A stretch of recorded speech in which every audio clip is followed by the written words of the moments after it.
Venn diagrams are basically just a visual representation, or you can think of it as a drawing or a chart that just kind of organizes how things can be put into categories. So what we have here is we have two main kinds of Venn diagrams that we study here in this course. And one of them is called mutually exclusive. Now I like to think of this as together, separated. Mutually exclusive or separated events.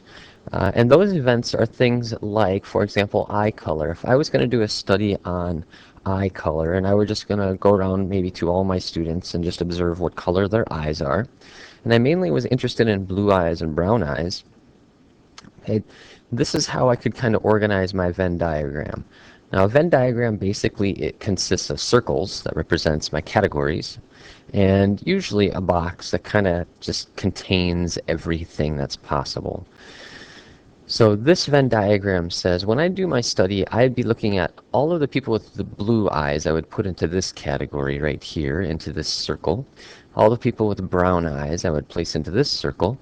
And we know that there are some people that don't have blue eyes or brown eyes, so they would have to fall outside those two circles, and they would fall kind of in the white space around the circles, and that would be labeled basically the other category, any other eye colors. Now that's mutually exclusive. When we have mutually exclusive events, the circles never touch. They're excluding each other. We do have cases though where the circles may overlap, they may touch. Okay, and that's not mutually exclusive. And that would be maybe in a situation where I did a study and I wanted to know, do you own a dog or do you own a cat? And I were to survey my students and ask, do you own a dog? Do you own a cat? Well, it is possible that somebody may own both a dog and a cat. Therefore, I would have to have my circles overlapping to represent the area where people have both. So both can occur at the same time. So I would have people here that own a dog in this circle, and I would have people that own a cat in this circle.